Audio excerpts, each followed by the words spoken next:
지난 3월에 결혼해서 이제 6개월이 지나 한참 신혼인 29 여자입니다. 결혼 생활 6개월 했으면서 뭐가 문제라고 사연을 보냈을까 싶지만 말이 신혼이지 거의 껍데기와 살고 있다고 저는 생각해요. 남편 머릿속은 콩밭에 가 있고 최근에는 얼굴 한번 보는 것도 쉽지 않은데 이걸 어떻게 신혼생활이라 불러야 하는 건지 모르겠습니다. 애초에 저를 아끼고 사랑하는 마음은 있었던 건지 아니면 그냥 자기 원래의 모습을 전부 속이고 결혼을 한 것 같은 기분이에요. 결혼 전에 연애는 딱 1년밖에 하지 않았습니다. 저희 부모님의 지인 소개로 알게 되었고 만나기 전부터 서로에 대해 어느 정도 정보를 갖고 시작을 했기 때문에 이야기가 빨리 통하더라고요. 남편은 시부모님의 일을 도와서 같이 일을 하는 사람이고 저희 집이나 시댁이나 여러 가지로 상황이 비슷했기 때문에 연애를 일찍 마치고 결혼을 하면서도 크게 걱정되는 부분은 없었어요. 양가 부모님도 여유 있었고 저는 이름 들으면 알만한 회사를 다니는 데다 남편도 시부모님 회사에서 일을 하고 나중엔 물려받을 예정이니 경제적으로 문제는 없는 편이었습니다. 신혼집도 양가 부모님이 반반 부담해서 대출 없이 마련할 수 있었고 혼수도 남편과 제가 필요한 거 협의해서 사면서 아무 마찰도 없었어요. 주변의 친구들이나 먼저 결혼한 언니들을 봐도 결혼할 때 온갖 잡음으로 스트레스 받고 때로는 결혼하기로 했던 결정을 후회할 정도로 싸우는 일이 많은데 저희는 쓸데없는 신경전조차 해본 적 없습니다. 그래서 진짜 저는 결혼하면 정말 잘 살 줄로만 알았어요. 남편과 대화도 잘 통하고 살아온 환경도 크게 다르지 않은 데다 경제적으로 어느 정도 여유까지 있는데 결혼해서 아이 낳고 행복하게 사는 일만 남았다고 생각했거든요.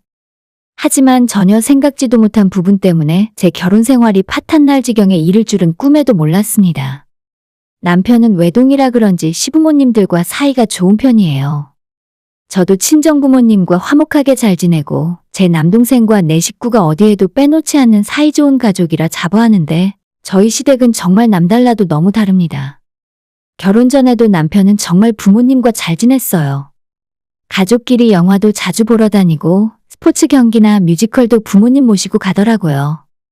주말에 이틀 쉬는 동안 하루 저와 데이트를 하면 나머지 하루는 부모님과 보내고 싶다고 해서 그 부분까진 제가 이해해 줄 수 있었고 가정적인 면이 좋게 보였어요. 남편은 특히 골프를 좋아했는데 이미 결혼하기 전에 친정아빠와 같이 골프 치러 나갈 정도로 심각한 중독자입니다. 친정에서는 아빠 말고는 골프 치는 사람이 없고 예전에 저랑 남동생도 아빠 따라 연습장까진 가본 적이 있지만 아직까진 재미를 느끼지 못했습니다. 어릴 때는 아빠가 골프 치러 다니는 것 때문에 엄마랑 부부싸움을 한 적이 있을 정도로 엄마는 골프라면 질색팔색을 하시는 분이에요. 그래서 남편이 골프 치는 걸 좋아한다는 것을 알게 되었을 때 약간 걱정이 되긴 하더라고요. 하지만 본인이 스스로 절제를 잘하는 편이라 말을 했고 일과 여가는 확실하게 구분해서 한다는 말을 듣고 그냥 넘어가기로 했습니다. 남자는 사회생활하면서 그런 것도 할 줄 알아야 한다고 평소에 생각해왔는데 사업을 하는 사람이니 당연히 골프도 치고 다른 사람들과 어울릴 줄 알아야죠.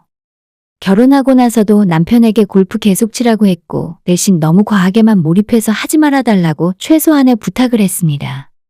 솔직히 말해서 해봤자 얼마나 하겠나 하는 생각이었어요. 친정아빠도 그렇게 좋아하시고 집에서도 손에 골프채를 놓지 못하실 정도로 중독이지만 골프장에 정말 많이 나가봐야 한 달에 4번 정도 나가시고 보통은 힘들어서 그 정도 하지도 못합니다. 매번 골프장에 갈 때마다 들어가는 돈도 돈이고 앞뒤로 식사하고 같이 간 일행끼리 술이라도 한잔하면 하루를 그냥 날리는 것과 마찬가지더라고요. 그래서 아빠도 기껏해야 아파트에 있는 연습장에서 휘두르는 것이 대부분이었고 종종 친구들을 만나서 실내 스크린 골프장을 자주 다니셨어요. 한 달에 한두 번 정도 골프 치러 다니고 종종 연습장 다니는 것 정도는 제가 충분히 이해할 수 있다고 생각했습니다. 하지만 결혼하고 나니 제가 남편과 가정을 꾸리기 위해서 결혼을 한 건지 차세대 골프 유망주를 키우고 있는 건지 헷갈릴 지경이었어요. 처음에는 주말에 하루씩 꼬박꼬박 골프를 치러 다녔습니다. 시가 식구들 전부 골프를 정말 좋아하기 때문에 아버님, 어머님, 남편, 그리고 아는 지인이나 거래처 사람을 하나 끼워서 매주 골프를 치러 나갔어요. 시부모님 모두 회원권도 갖고 있고 꼭 회원권이 없는 지방 골프장이라도 어떻게든 예약해서 우르르 몰려다녔습니다. 결혼 전부터 저보고 골프를 배우면 우리 식구끼리 넷이서 골프 치러 다니면 되겠다는 소리를 귀에 못이 박히도록 들었는데 저는 워낙 취향에도 안 맞고 그 시간에 집에 있는 걸 더 좋아해서 매번 거절했어요. 아까도 이야기했지만 예전에 아빠 따라서 연습장에 나가본 적이 있는데 대체 이걸 무슨 재미로 하는지도 모르겠고 제 시간과 비용을 들여가며 배우고 싶다는 생각이 전혀 들지 않았기 때문에 그 이후로 한 번도 안 치고 있습니다. 남편이나 시부모님이 저보고 같이 가자고 해도 그냥 재미있게 놀다 오라 하고 같이 간 적도 없어요. 남편의 여가 시간도 존중해주고 저는 저대로 제 시간 보내는 것이 좋았으니까요. 골프 치러 매주 나가는 것이 그다지 마음에 쏙 들진 않았지만 하루는 자기 부모와 시간을 보내고 나머지 하루는 저와 보내면 되니까 거기까지도 괜찮았어요. 하지만 점점 시간이 흐를수록 남편이 나가는 빈도가 늘어나고 남편과 시부모님이 스크린 골프장에 맞들리기 시작한 뒤로는 평일 주말 구별 없이 매일 골프 삼매경이었죠. 퇴근하면 집으로 들어오는 것이 아니라 스크린 골프장에서 밤 10시 넘을 때까지 치고 아예 거기서 저녁까지 먹고 들어옵니다. 게다가 주말에는 전국 골프장 투어를 하러 돌아다니는 건지 새벽에 나가기 때문에 나가는 얼굴도 못 보고 저녁에 해 떨어지면 들어왔습니다. 이제는 제 눈치도 안 보고 토요일, 일요일 모두 하루 종일 골프 치러 나가고 골프장 예약을 못 잡은 날에는 스크린 골프라도 치고 들어옵니다. 저랑 나누는 대화도 어느새 골프 이야기 아니면 아무 말도 하지 않아요. 이번에 골프채를 무슨 브랜드로 바꾸고 거리가 늘어났다느니 어느 지방의 골프장에 갔는데 좋았다는 소리 말고는 할 이야기가 없나 봅니다. 저는 아무 관심도 없고 남편이 골프 이야기를 할 때마다 무슨 말을 꺼내야 할지도 모르겠는데 자기 혼자 신나서 30분 동안 떠들고 있어요. 남편이 집에 있을 때는 TV 채널도 골프 TV 고정이고 저는 골프의 골자도 듣기 싫어서 혼자 안방에 들어가 있습니다. 분명 한 집에서 지내는 시간도 있지만 남편 마음은 이미 골프장에 떠나 있고 저는 빈 껍데기랑 같이 사는 기분이에요. 평일에도 퇴근하면 골프 연습장과 스크린 골프를 치러 가고 주말에는 여지없이 필드에 공을 치러 나갑니다. 혼자 조용히 있어서 좋은 것도 하루 이틀이지. 날이면 날마다 남편이 집을 비우고 신혼인데도 불구하고 골프 이외에는 아무런 관심을 보이지 않자 이럴 거면 뭐하러 나랑 결혼했나 싶은 생각만 들었습니다. 그나마 결혼 전에는 퇴근하면 저희 부모님이 집에 계시고 같이 대화하며 저녁을 먹고 휴일에도 같이 영화 보고 식구들과 함께 보내는 시간이 많았는데 결혼하고 나니 저는 완전 외딴 섬에 떨어진 사람처럼 혼자 지내게 되었습니다. 매일 밤 10시가 넘어 들어오는 남편 덕분에 혼자 저녁 준비해서 혼자 차려 먹고 주말 이틀 내내 혼자 조용히 집에 붙어 있었어요. 종종 친정에 놀러가서 부모님과 시간을 보내기도 했지만 한두 번도 아니고 매주 찾아갈 수도 없고 어느 날 저희 엄마가 이렇게 물어보셨습니다. 너는 한참 신혼인데 너 남편이랑 놀아야지 왜 맨날 우리랑 노니? 남편은 매일 골프 치러 나가고 집에 오면 잠만 잔다는 소리를 차마 쪽팔려서 하질 못하겠습니다. 결혼하고 몇 년 지난 부부도 아니고 이제 반년도 채 지나지 않은 상황에서 저를 이렇게 혼자 놔두고 다녀도 되는 부분인지 모르겠습니다. 결국 참다 못하고 지난달 초에 남편과 이 문제로 싸웠던 적이 있어요.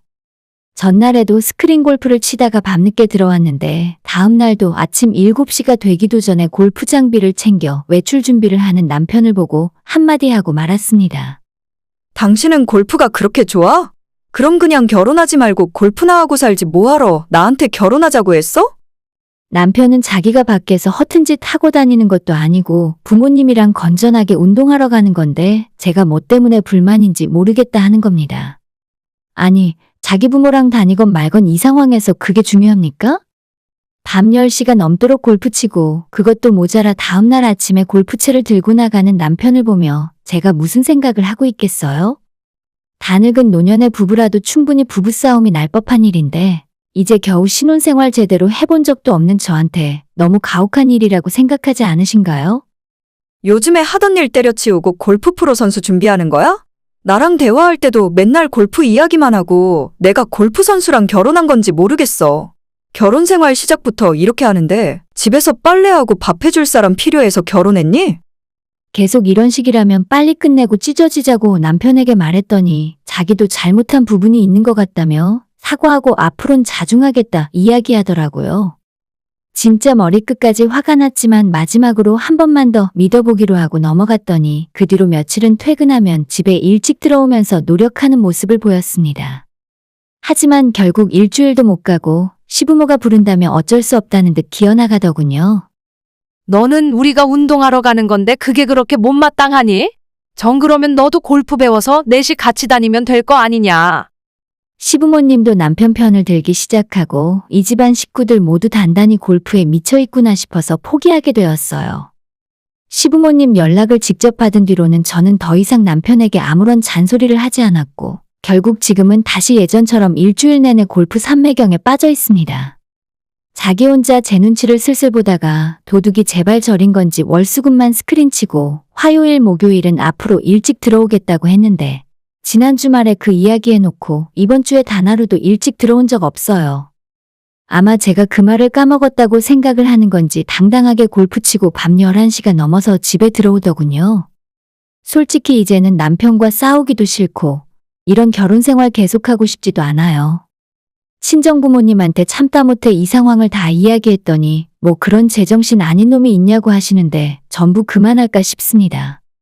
골프의 골자도 듣기 싫고 집안에 굴러다니는 남편의 골프 장비를 전부 내다 버리고 싶은 충동을 간신히 참고 억누르는 중입니다. 남편을 고쳐서 살고 싶은 생각은 진작에 포기했어요. 결혼 반년 만에 벌써부터 저런데 앞으로 더 심하면 심해졌지 결코 사람이 바뀔 거라곤 생각하지 않거든요. 제가 어떻게 하면 좋을지 혼자 고민하다가 이런 일로 이혼을 하는 것이 맞는지 의견을 구하고 싶어 사연을 보내게 되었습니다. 이렇게 혼자 집에서 쓸쓸하게 사느니 빨리 이혼하고 다시 부모님과 함께 사는 것이 나은 선택이겠죠? 후기입니다. 안녕하세요. 저번에 사연 보내고 며칠 지나지 않았는데 제 결혼 생활을 여기서 끝내게 되었어요. 남편에게 당신은 골프나 열심히 하고 나는 이혼하고 내 인생 살겠다고 말했습니다. 골프가 그렇게 좋으면 제 눈치 따위 볼 필요 없이 아침부터 저녁까지 맘대로 하라고 했죠. 당당하게 골프를 선택할 줄 알았던 남편은 제 입에서 진짜 이혼 이야기가 나오자 잘못했다고 무릎 꿇고 빌기 시작했어요. 제가 원하면 당장 골프를 끊고 다신 치지 않겠다고 했지만 그 말을 이제 들어봐야 남편에 대한 신뢰가 회복되지 않더라고요. 사실 지난 5월부터 남편이 언제 몇 시에 골프를 치러 나가고 몇 시에 집에 들어왔는지 전부 핸드폰에 기록해두었고 그걸 보여주면서 너가 이런 인간이라고 신혼인데 주 7일 골프 치러 나가는 정신 빠진 놈이라고 알려주었습니다. 남편은 자기가 진짜 잘못했다면서 다신 골프 안 치겠다며 베란다 창문 밖으로 골프 가방을 집어던지는 신용까지 하더군요. 근데 결국 집어던지지도 못했고 집어던졌더라도 제 결정에 변함은 없었을 거예요. 저는 한번 마음먹은 일은 바로 진행하는 성격이라서 일단 남편과 살던 집부터 부동산에 내놓았고 혼수로 장만했던 물품은 각자 돈 들인 만큼 나눠 갖자 했어요. 이 정도로 재빠르게 정리수순을 밟았지만 아직도 남편과 시부모는 상황 파악이 덜 됐는지 자기들이 크게 잘못한 것도 아니고 겨우 식구들끼리 골프 치고 운동하는 것 때문에 이혼하는 것이 말이나 되느냐며 앞으론 골프를 덜 치러 갈 테니까 저도 그만하랍니다. 너희 부모님들도 다 보고 계신데 이렇게 행동하는 것이 예의는 아니야. 그러게 너도 같이 골프 배워서 치러 다녔으면 이럴 일도 없잖아. 앞으론 우리도 적당히 할 테니까 너도 여기까지만 해. 너가 무슨 말을 하고 싶은지 이해했으니까. 아니요, 어머님은 하나도 이해하지 못하셨어요. 적당히 치건 하루 종일 치러 다니건 이제는 저와 아무런 상관도 없습니다. 이미 저는 집을 나와 친정에서 지내고 있고 어제도 낮에 집 보러 부동산 아저씨가 사람들 데리고 왔다 가셨어요. 남편과 원만한 합의로 조용하게 이혼하고 끝내고 싶은 것이 마지막 바람입니다. 안 되면 변호사라도 찾아가야죠. 내일은 이사업체와 함께 집에서 제 짐 전부와 가전제품 절반을 빼갈 예정입니다. 무슨 말을 하건 제 마음이 바뀌는 일은 없어요. 평생 그 집안 식구들끼리 그 좋아하는 골프나 맨날 치면서 살길 바랍니다. 오늘의 사연은 여기까지입니다. 구독과 좋아요, 알람 설정 부탁드려요. 다들 행복하시고 좋은 하루 되세요.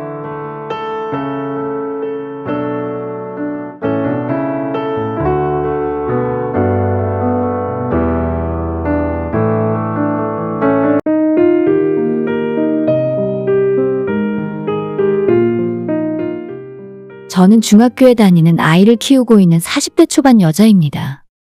남편과 결혼하고 15년이 지났는데 그동안 정말 산전수전 다 겪으며 살아왔네요. 처음엔 남편도 저도 열심히 일해서 집도 사고 좋은 차도 끌고 남부럽지 않게 살았는데 정신을 차려보니 집안 형편이 한쪽으로 심하게 기울어 있더라고요. 어려운 상황 속에서도 가정을 지키려고 정말이지 고군분투를 하면서 버텨왔는데 이제는 정말 끝을 내야 할 때가 왔다고 생각합니다. 우리 아이가 태어나고 얼마 지나지 않았을 때 그때까지는 남편도 저도 멀쩡한 회사 다니며 평범하게 살고 있었어요. 대출을 많이 받긴 했지만 경기도의 30평대 아파트에서 살고 있고 삶의 여유가 조금씩 생겼을 때 남편이 평생 타고 싶다던 벤츠도 사서 끌고 다녔습니다. 그런데 문제는 지금으로부터 7년 전 남편이 하루아침에 직장을 그만두게 되면서 제 인생에도 큰 풍파가 몰아닥치게 되었습니다. 지금 생각해보면 정말 별일 아닌 일인데 남편이 직장 상사와 약간의 트러블이 있었고 그걸 결국 감정 싸움으로 질질 끌고 가더니 내가 여기 아니면 회사 다닐 곳이 없는 줄 알아. 하면서 홧김에 사표를 던지고 나와버렸습니다. 저도 그 당시에 직장을 다니며 300만 원 정도를 벌고 있었기 때문에 당장 먹고 사는 걱정은 하지 않아도 괜찮았지만 문제는 남편의 실직 상태가 생각보다 길어졌다는 점이에요.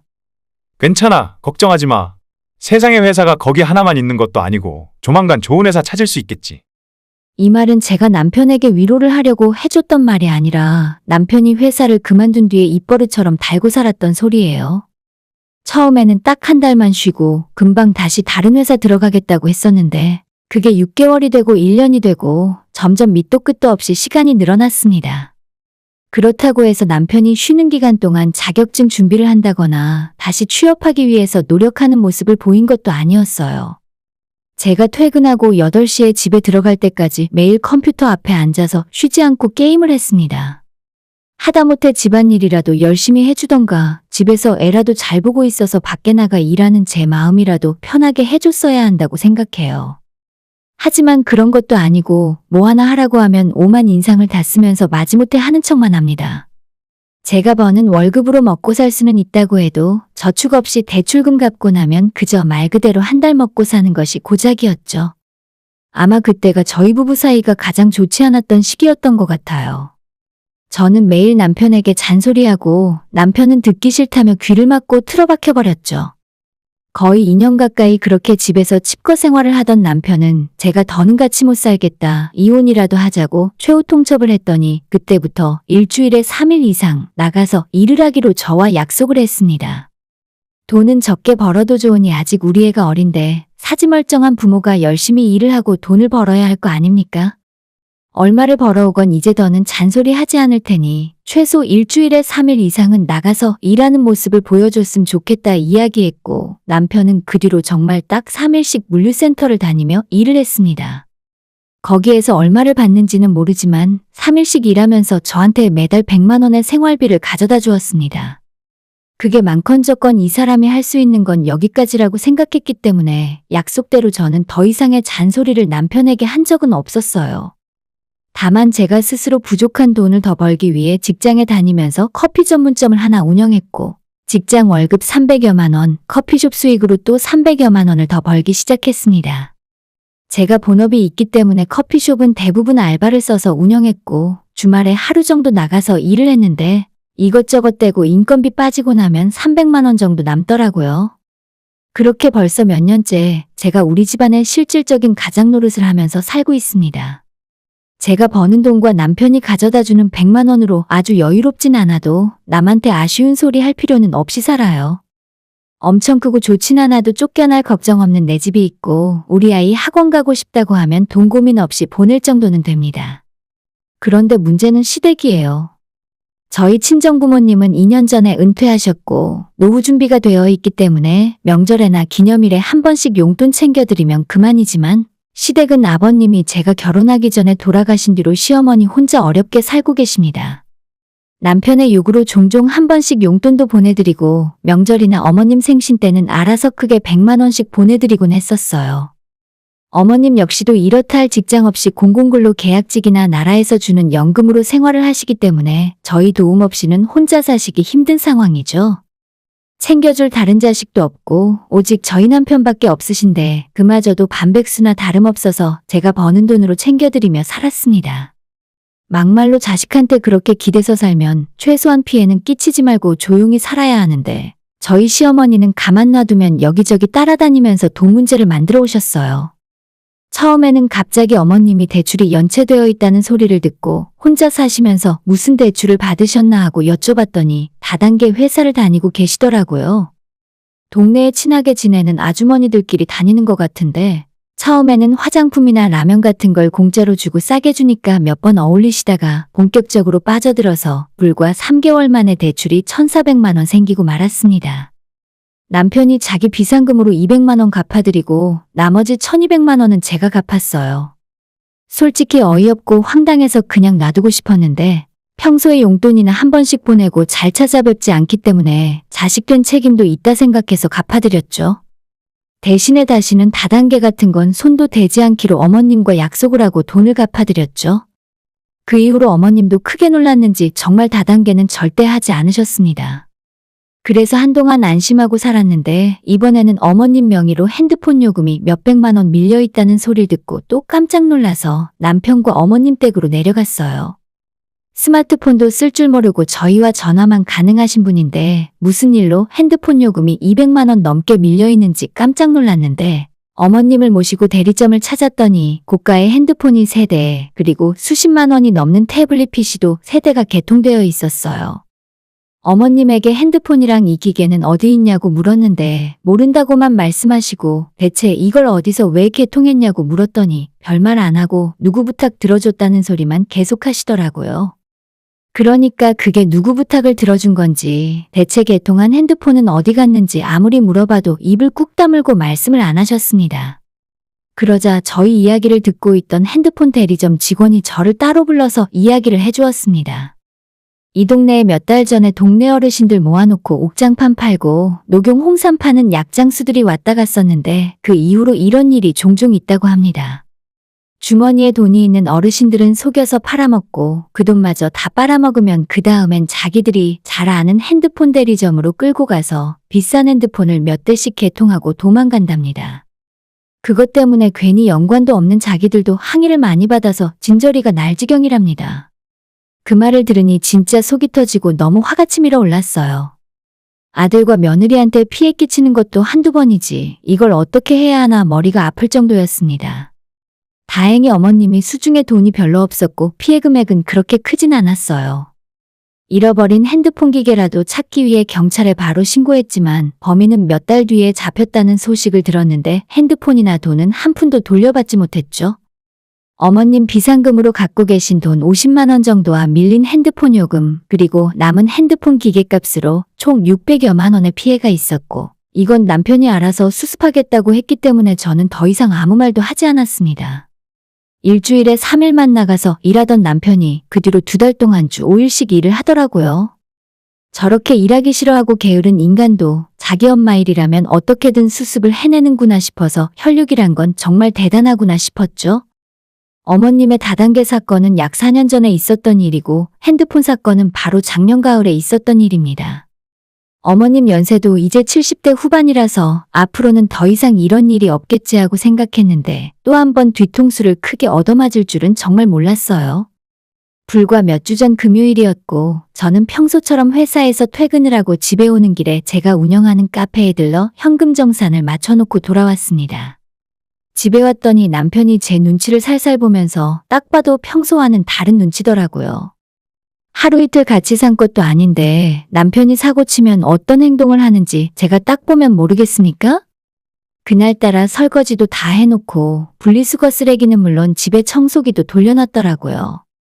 제가 먼저 말을 안 하면 절대 이런 일을 하지 않는 사람인데 대체 나 몰래 얼마나 큰 사고를 쳤으면 이럴까 불안한 마음까지 생겼습니다. 뭔데, 무슨 일이야? 괜히 시간 끌지 말고 빨리 본론부터 말해봐. 남편은 제 눈치를 슬슬 살피더니 시어머니가 또 다단계를 하러 가셨고 이번에는 일이 좀 커졌다며 도와달라더군요. 어머님 다단계 다시는 안 하시기로 나랑 약속하셨잖아. 그리고 돈도 없고 이젠 어머님 명의로 대출도 안 될 텐데 대체 이번에는 무슨 돈으로 다단계를 또 손대셨어?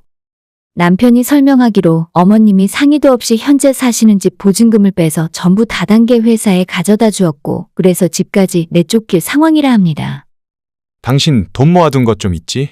내가 앞으로 우리 엄마 단속 잘할 테니까 마지막이라 생각하고 한 번만 도와주라. 엄마가 평생 그 동네에서 사셨는데 쫓겨나면 어디 갈 곳도 없어. 시모가 살던 곳이 뭐 대단한 좋은 동네의 좋은 아파트 같은 것은 아니었고, 정말 오래된 지방 동네에 엘리베이터도 없는 빌라 2층이었어요. 제가 알기로는 전세금이 총 1억이었는데 그중에 집주인에게 이야기해서 5천을 먼저 땡겨받았고, 집주인이 오는 10월까지 그 5천을 채워넣지 않으면 그냥 집을 비우고 나가라 하고 있답니다. 아니, 지금 나보고 뭘 어떻게 하라는 거야? 보증금 5천 만들어 달라고? 그냥 집주인한테 이야기해서 월세로 돌리시라고 해. 돈이 없으면 돈에 맞춰서 살아야지 제가 그걸 왜 보전해주고 있겠어요?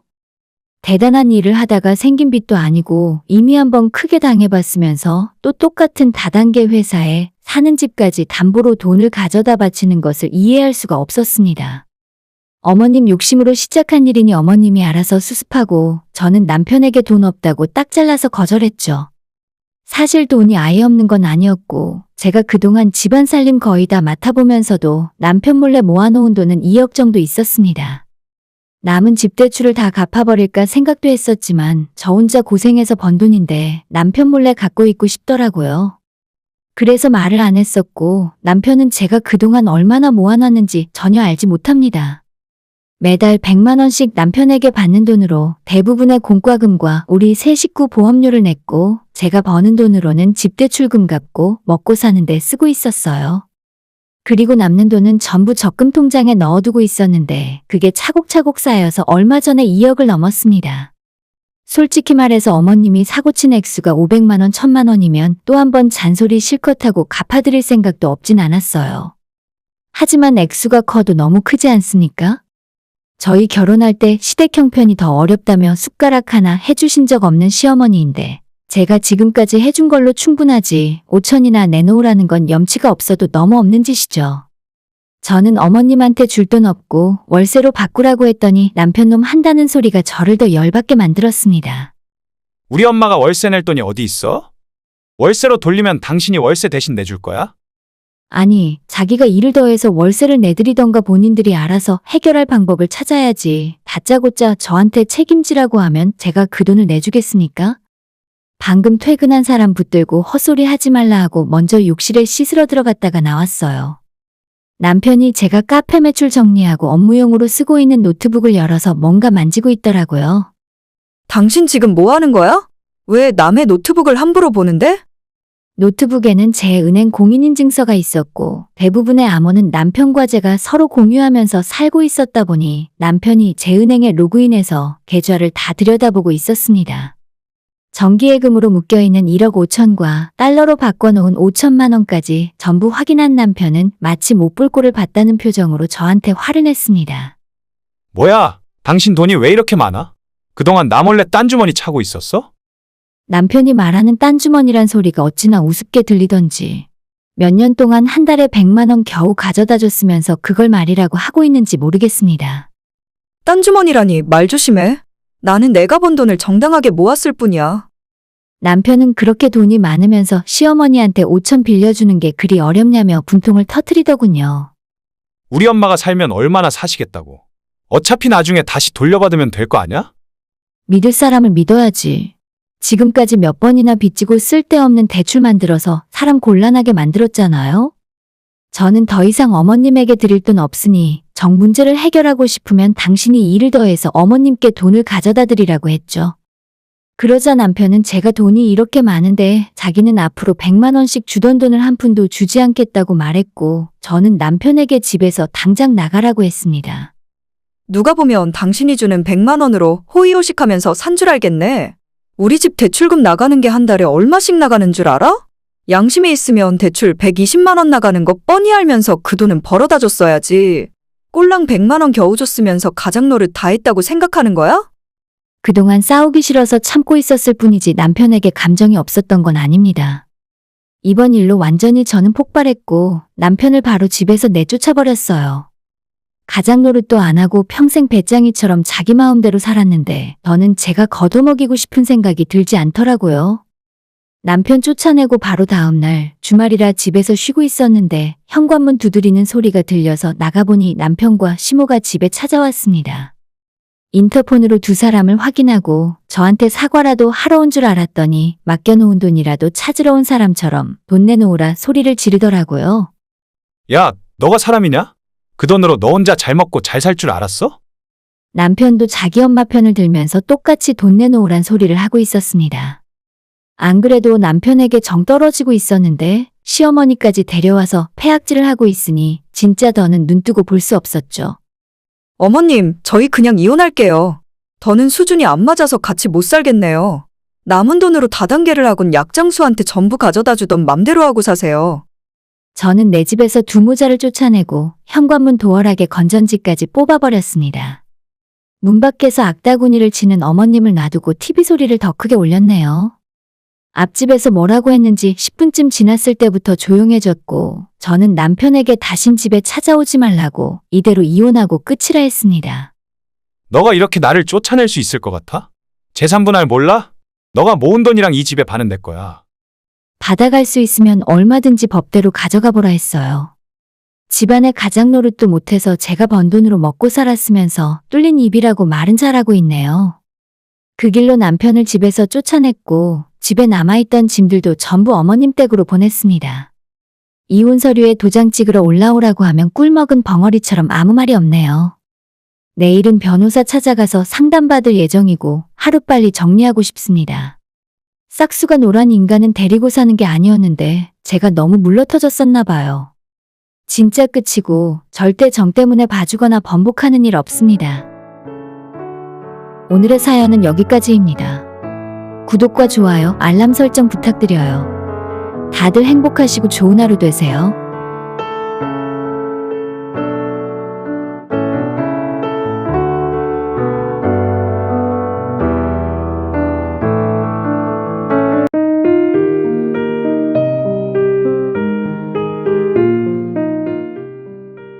남편과 결혼하고 2년 된 30대 중반의 여자입니다.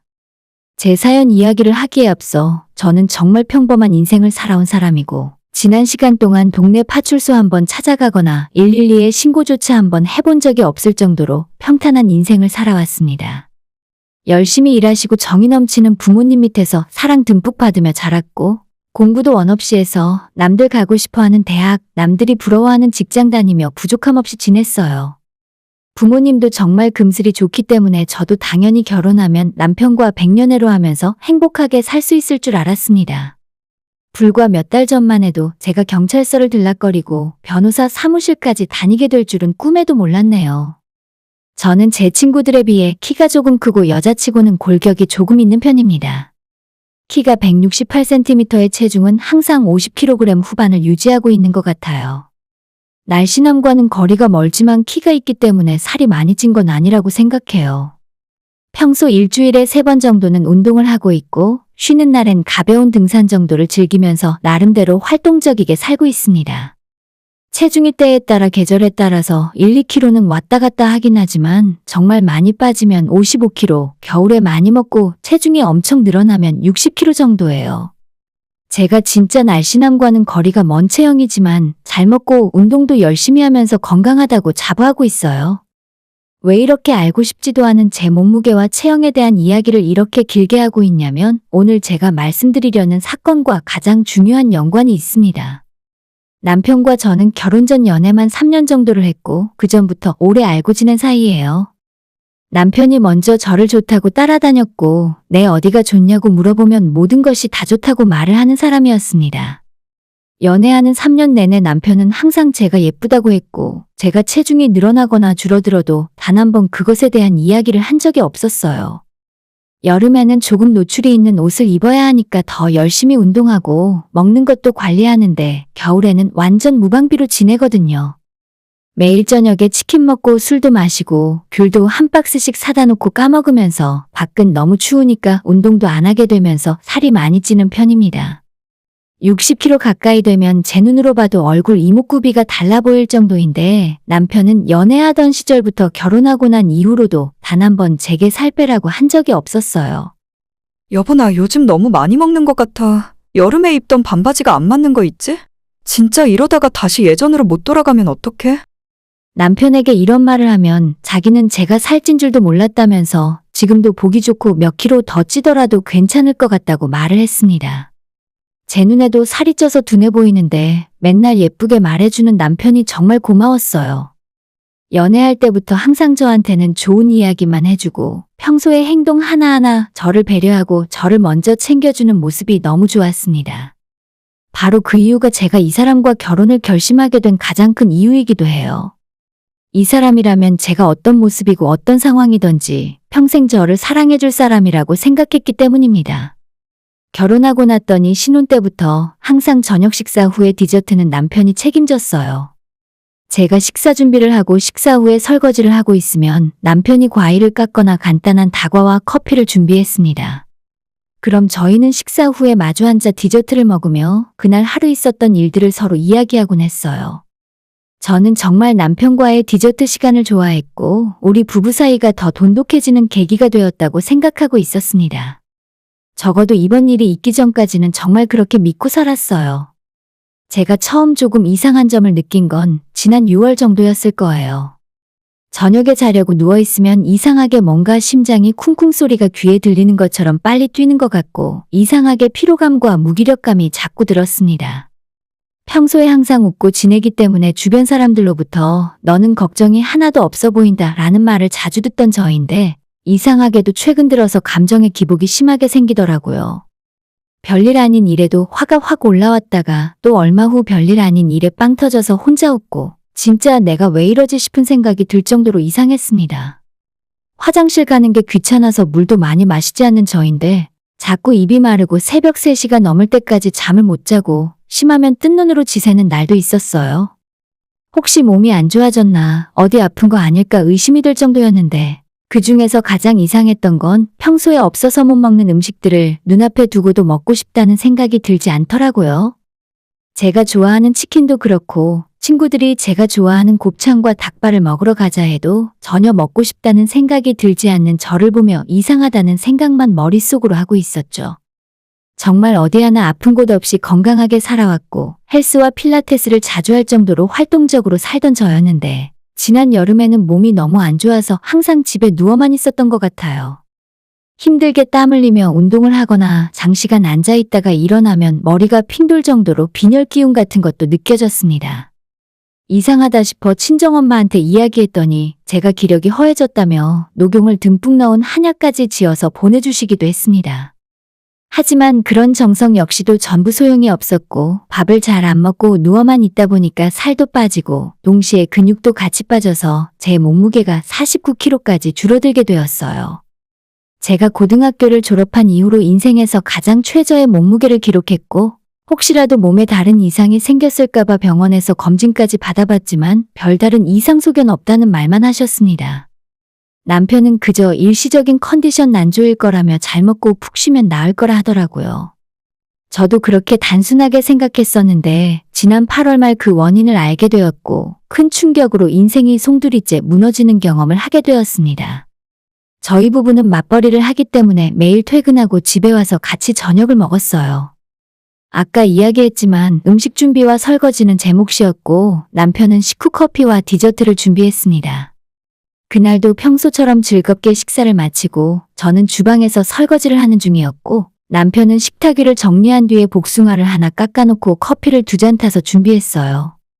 설거지를 하고 있다가 남편에게 물어볼 말이 생각나서 고개를 돌렸는데 그때 제 커피잔 위로 남편의 손이 빠르게 왔다가 가더라고요. 뭐야? 뭔데? 내 커피에 뭐 넣었어? 남편은 너무 티나게 당황하면서 아무것도 아니라고 딱 잡아댔고 거짓말을 하면 얼굴에 티가 다 나기 때문에 훨씬 더 수상했죠.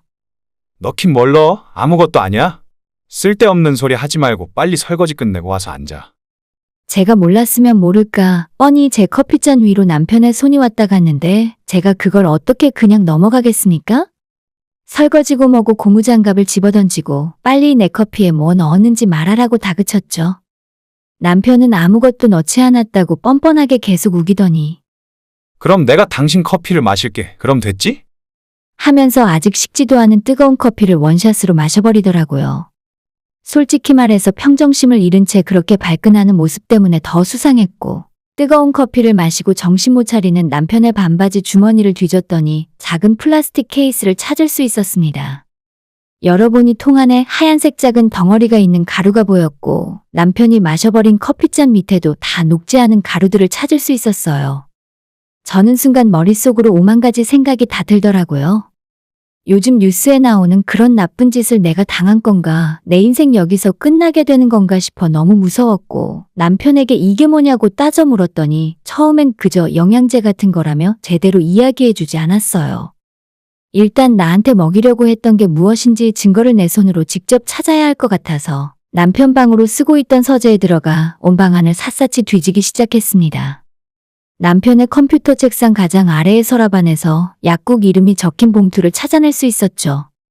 평소 남편에게 아픈 곳이 있다거나 약을 먹는다는 소리를 들은 적이 없었는데 불과 일주일 전에 처방받아서 타온 약이었어요.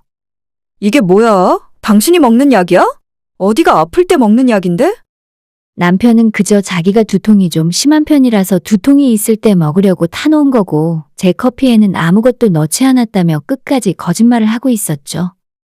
헛소리 하지 마. 누굴 바보로 알아? 당장 경찰에 신고할 테니까 경찰서 가서 이야기하자. 경찰서 가면 이게 무슨 약인지도 알 수 있겠지. 제가 핸드폰을 들어서 경찰을 부르려 하자 남편은 다급하게 자기가 전부 이야기할 테니까 일단 신고는 하지 말자고 저를 말려댔습니다. 그리고 그 이후에 남편이 하는 이야기를 듣고 정말 너무 큰 충격과 배신감에 치를 떨 수밖에 없었습니다. 너무 충격적인 이야기라서 남편이 말하는 도중에 몰래 녹음기를 켜서 전부 녹음을 해두었어요. 혹시라도 이게 법적 공방이 될 수도 있는 일인 것 같고 나중에 남편이 말을 전부 바꾸기라도 할까봐 녹음을 해야겠다는 생각이 바로 들더라고요. 남편은 그 약이 병원에서 처방받은 다이어트 약, 이른바 식욕억제제라고 말했습니다. 나중에 제가 약국에 가서 확인해 본 결과 남편의 말이 거짓은 아니었어요. 그럼 이걸 왜 나한테 먹였냐라고 다시 물었더니 결혼하고 나서 시간이 지날수록 제가 조금씩 살이 찌는 것 같았고 억지로 운동을 하거나 식단을 조절하는 저를 도와주고 싶어서 그랬답니다. 정말 도와줄 생각이었다면 저한테 상의를 하고 같이 병원을 찾아가서 약을 처방받았어야죠. 몰래 자기 이름으로 받아온 약을 저한테 먹였던 것이 말이나 되는 소리인가 싶었습니다. 앞에서는 항상 제가 살쪄도 예쁘고 체중이 늘어도 좋다고 말했으면서 뒤에서는 이런 짓을 하고 있을 줄은 꿈에도 몰랐어요. 그렇게 내가 살찌는 것이 싫었나 싶은 생각도 들면서 지난 2년의 결혼 생활과 3년의 연애 기간 모두가 부정당하는 기분이 들더군요. 이런 인간과 이혼은 당연한 일이었고 도무지 용서하고 그냥 넘어갈 수 없었습니다. 남편 이름으로 받은 약봉투를 들고 저는 바로 경찰서로 향했어요. 경찰서에서 고소장을 꾸미고 담당 형사님의 조언을 받아 바로 병원으로 찾아가 피를 뽑고 검사를 받았습니다. 제가 먹은 것으로 의심되는 식욕억제제의 성분이 몸에 남아있는지 알아보기 위함이었죠. 남편과 더는 1분 1초도 같은 공간에서 지내기 싫어서 저는 친정으로 대피했고 며칠 후 병원 검사 결과에 제 몸속에 억제제의 성분이 발견됐다는 결과를 받았을 때는 진짜 참담함을 넘어 모든 걸 다 포기하고 싶은 심정이 들었습니다. 남편이 본인의 범죄 행위를 자백하는 음성과 남편 이름으로 처방받은 식욕억제제, 그리고 제 체열 검사 결과지를 모두 모아서 형사 전문 변호사를 찾았고 폭행상해죄로 남편을 정식 고소했습니다. 그와 동시에 남편에게 이혼 의사를 밝혔고 위자료와 모든 재산을 달라고 청구했어요. 남편은 내용 증명을 받아들고 바로 저희 친정으로 찾아와 무릎을 꿇고 빌더라고요. 저희 아빠가 분을 못 참고 손찌검을 하실 뻔했는데 제가 법적으로 처벌할 테니 절대 손 떼지 마시라고 뜯어말렸습니다. 혹시라도 남편 놈이 저희 부모님을 엮고서 수도 있었으니까요. 변호사가 그 전에 저에게 신신당부했던 내용이기도 해서 저는 철저하게 법으로 남편이 처벌을 받고 죗값을 받길 바랬습니다. 이혼은 당신 원하는 대로 해줄게. 그런데 경찰에 고소는 좀 취하해주라. 나 전과자 되면 직장도 잃고 인생 망하는 거야. 돈은 당신이 달라고 한 대로 다 줄 테니까 제발 고소만 취하해줘. 이 와중에서도 저한테 잘못을 먼저 사과하거나 책임지는 자세를 보이는 것이 아니라 어떻게든 자기만 살겠다고 저렇게 이야기하는 모습이 비열함을 넘어 역겨워 보이기까지 했어요. 저는 이 문제로 남편과 어떠한 협상도 할 생각이 없었고 돈을 떠나 조금도 봐주거나 합의할 생각이 전혀 없었습니다.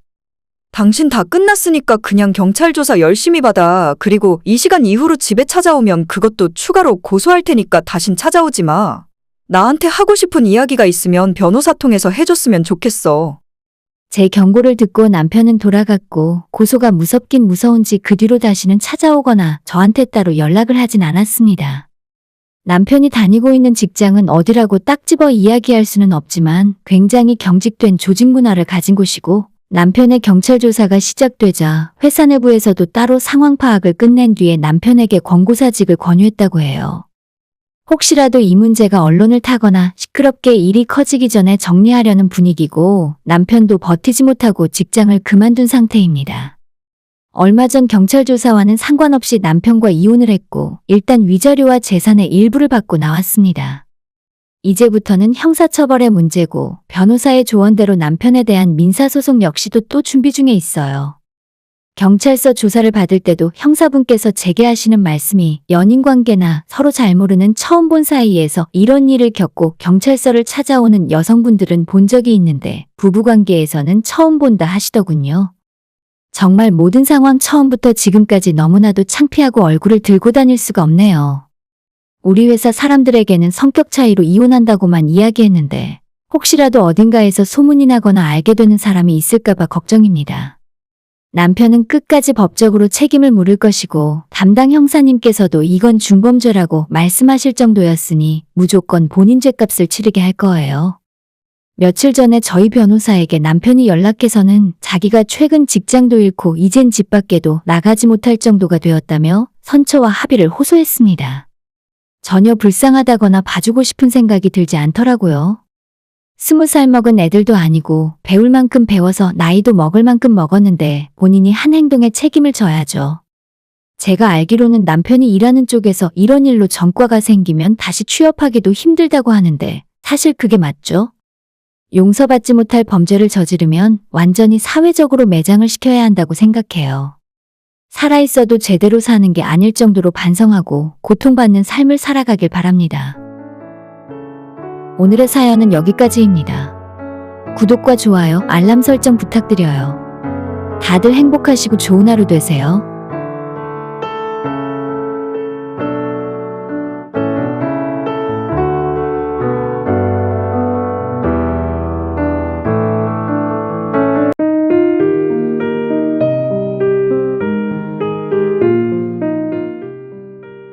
결혼 준비를 하는 도중에 파혼하게 되는 커플들이 생각보다 많이 있다고 들었어요.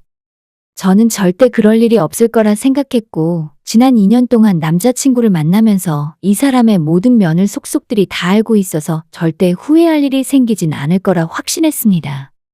그래서 지난 5월에 남자친구로부터 프로포즈를 받자마자 결혼을 승낙했고 7월에 양가 부모님들을 찾아뵙고 인사드리며 상견례 날짜까지 바로 잡게 되었거든요.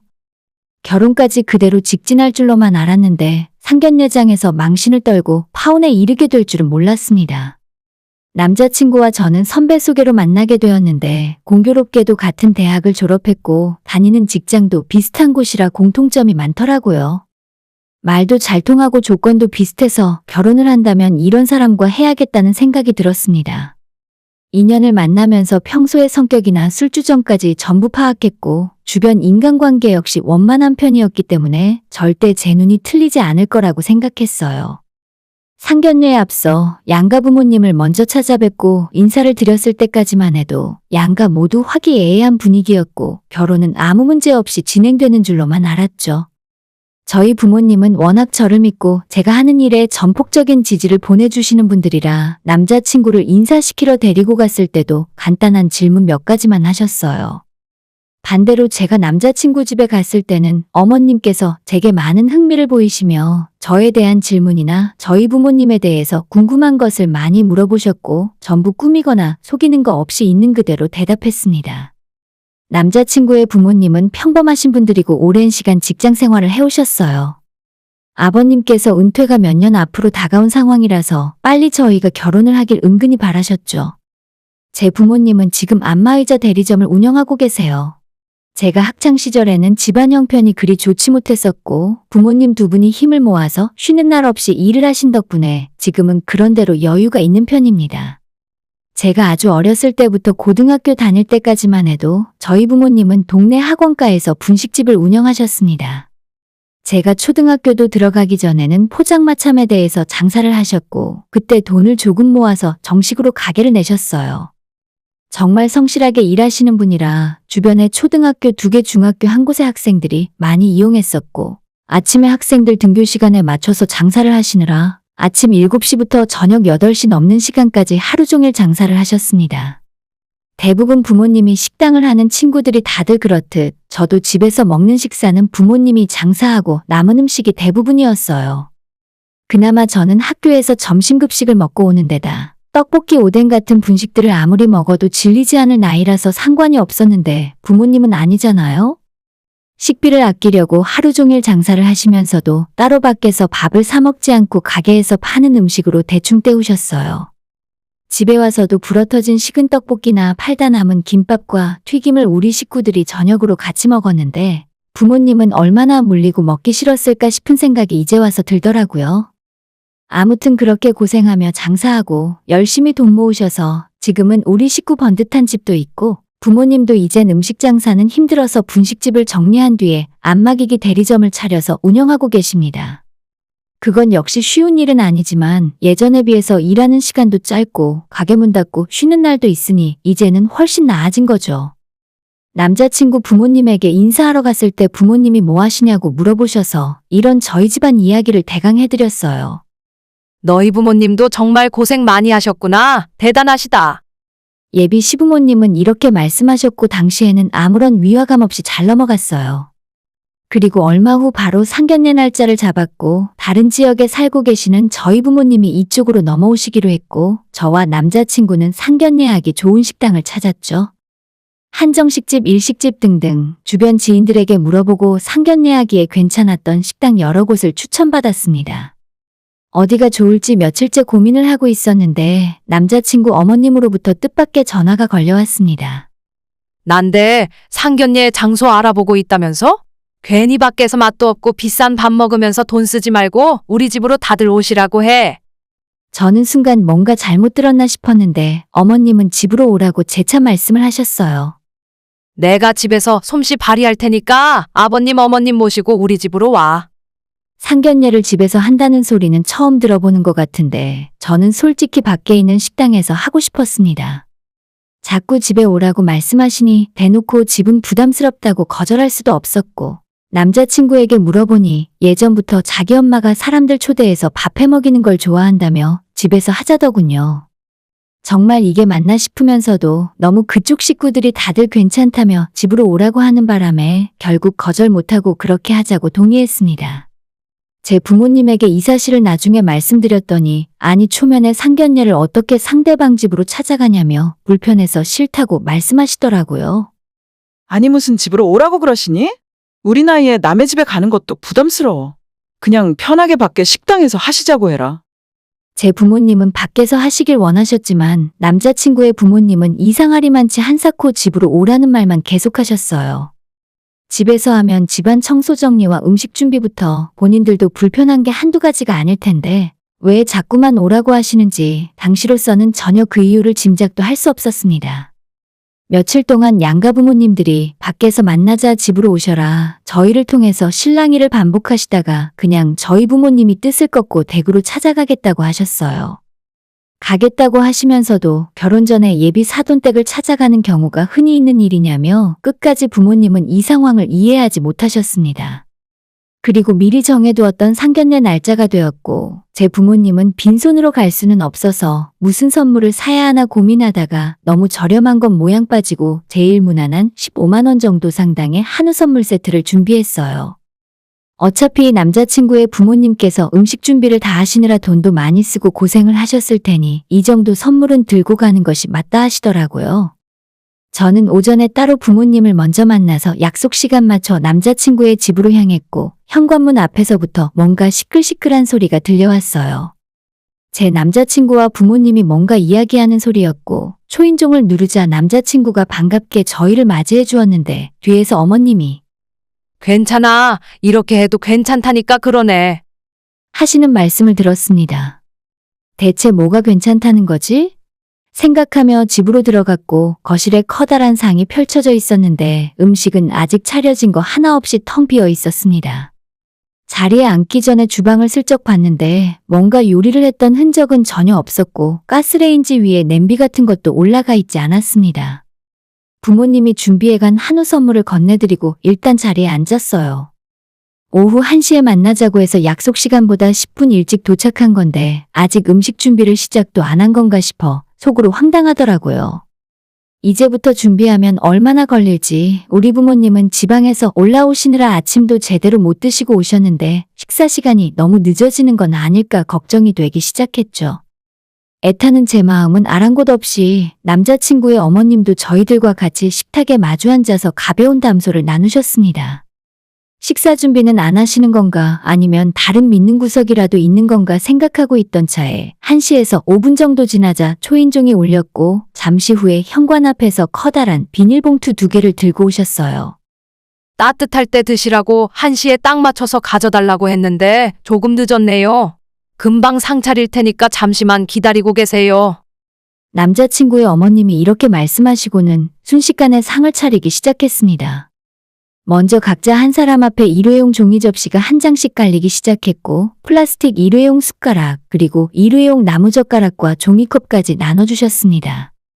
저는 그때까지도 이게 대체 무슨 상황인지 영문을 몰라서 멍하게 있었는데 저희 부모님 얼굴이 순식간에 굳어지기 시작하셨습니다. 잠시 후에 주방에서 부스럭거리는 소리가 들리더니 남자친구의 어머님이 커다란 떡볶이를 2통, 그리고 각종 튀김과 김밥을 저희 식구들 앞에 한 상 펼쳐놓았어요. 지금 이걸 먹으라고 우리 부모님을 멀리서 집까지 오라고 부른 건가 하는 생각에 머릿속이 혼란스러워지더라고요. 차마 말은 못하고 남자친구에게 이게 대체 어떻게 된 일이냐고 눈치를 보냈더니 자기도 이런 상황은 모르고 있었는지 눈치만 계속 보고 있다가 그래도 여기가 맛있는 곳이야. 우리 동네에서 가장 유명한 곳에 시켰어. 장모님 장인어른도 많이 드세요. 라고 하면서 이 분위기에 쐐기를 박더라고요. 우리 엄마 아빠는 당연히 얼굴 표정이 흑빛으로 변해서 단단히 굳어 있었고 그 누구도 숟가락을 들지 않고 가만히 보고만 계셨습니다. 저희 부모님이 예전에 분식집을 10년 넘게 하셨다는 걸 알고 있었으면서 어떻게 상견례 음식으로 떡볶이를 준비할 수 있는지 모르겠습니다. 그것도 다른 음식들 사이에 같이 있는 것도 아니고 완전 떡볶이가 메인인데다가 직접 요리한 것도 아닌 동네 분식집에 배달 주문이라니요. 이건 제 부모님을 조롱하려고 만든 자리나 다름없다 싶었습니다. 마지막으로 남자친구의 어머님이 냉장고에서 콜라를 꺼내오면서 왜 다들 안 먹고 음식 앞에서 가만히 구경만 하고 있냐고 말씀하셨습니다. 저기, 이게 뭐죠? 오늘 상견례 하자고 저희 부르신 거 아닌가요? 참다 못한 저희 엄마가 물어봤더니 정말 뻔뻔한 표정으로 대체 뭐 때문에 그러시냐며 되물어보더군요. 상견례를 집에서 한다고 하실 때부터 이상하다 생각했는데 떡볶이라니 이게 대체 무슨 의미로 받아들이면 될까요? 저희 엄마가 정말 점잖으신 분이고 장사를 오래 하셔서 남한테 함부로 큰 소리 내지 않는 성격이신데 옆에서 봐도 얼굴이 울그락불그락 간신히 참고 계신 걸 알 수 있었습니다. 이 집이 떡볶이 잘해요. 오뎅도 비싼 거 쓰고. 일단 한번 드셔보시라니까 그러네. 옛날에 분식집 하셨다면서요? 그때 생각도 나고 좋지 않습니까? 나름대로 신경 쓴다고 쓴 건데. 그 말을 듣고 저희 아빠도 지금 우리 식구들을 놀리는 거냐며 화를 내고 자리에서 일어나셨습니다. 아빠에 이어 엄마 역시 뒤를 따라서 일어나셨고 상견례 고모고 전부 없던 일로 하자며 밖으로 나가버리셨죠. 저 역시도 더 이상 이 자리에 앉아있을 이유가 없었고 지금 결혼이 문제가 아니었습니다. 남자친구는 한다는 소리가 너라도 오해하지 말라며 이상한 뜻이 있어서 떡볶이로 메뉴를 정한 게 아니고 저희 부모님이 예전에 분식집을 오래 하셨다고 하니까 모처럼 옛날 생각하면서 이런 걸 먹어보는 것도 재미있겠다 싶어서 준비했대요. 재미? 지금 재미라고 했나요? 저희 부모님이 결코 자격지심 때문에 화내시는 게 아니에요. 분식집을 운영했던 일이 창피한 것도 아니고 가장 열심히 일하셨고 그때 돈도 많이 벌고 많이 모은 것이 사실입니다. 그런데 다른 날도 아닌 상견례 자리에서 식탁에 달랑 떡볶이 하나 올려놓는 것은 어떻게 보더라도 저희 식구들에게 격식을 차리지 않겠다는 소리였죠. 자기들은 재미있을 줄 알았다고요? 재미 하나도 없습니다. 우리 부모님 1시간 넘게 운전해서 올라오셨는데 겨우 이런 떡볶이 대접받으려고 한우까지 사서 올라오신 거 아니거든요. 남자친구 말도 듣기 싫고 끝까지 자기들은 잘못한 게 없는데 왜 심각하게 받아들이냐고 하는 그 집 부모들을 보며 사이코패스도 이런 사이코패스가 없다 싶었죠. 뭐 대단한 집안이라고 제가 이런 수모까지 참아가며 결혼을 해야 하나 생각이 들어서 부모님이 사오신 한우 세트 챙겨들고 밖으로 나왔습니다. 저희 부모님이 주차장에서 저를 기다리고 계시더라고요. 남자친구가 주차장까지 따라 나와서 일단 자기랑 이야기 좀 하자고 말렸지만 그냥 차에 타서 출발해버렸습니다. 남자친구에게 끊임없이 전화가 오길래 그때부터 핸드폰을 끄고 있었죠. 저는 물론이고 부모님도 아침부터 굶고 계셨기 때문에 일단 가까운 식당에서 점심을 함께 먹고 한우는 엄마가 저보고 구워 먹던 맘대로 하라며 주고 가셨어요. 집에 돌아와서 핸드폰을 켰더니 전화가 30통이 넘게 와 있었습니다. 마음 같아서는 더 이상 저 인간들이랑 아무 말도 하고 싶지 않았지만 확실하게 끝은 내야 할 것 같아서 우리 결혼은 없던 일로 하고 오늘 이 시간 이후부터 서로 얼굴 보는 일도 없게 하자고 말했어요. 그렇게 카톡을 보내놨더니 1분도 지나지 않아서 또 전화가 왔습니다. 목소리는 정말 듣기 싫었기 때문에 전화를 이대로 안 받을까 하다가 마지못해서 받았더니 저보고 대체 왜 이러냐며 오해가 있으면 서로 대화로 풀자더군요. 오해라고? 내가 여기서 무슨 오해를 했는데? 너희 부모는 우리 엄마 아빠한테 모욕 주려고 집까지 초대한 거야? 떡볶이 장사하던 집안이랑 사돈 맺기 싫었대? 그렇게 싫었으면 처음부터 말로 하지 뭐하러 이렇게 치사한 짓까지 하시는지 모르겠다.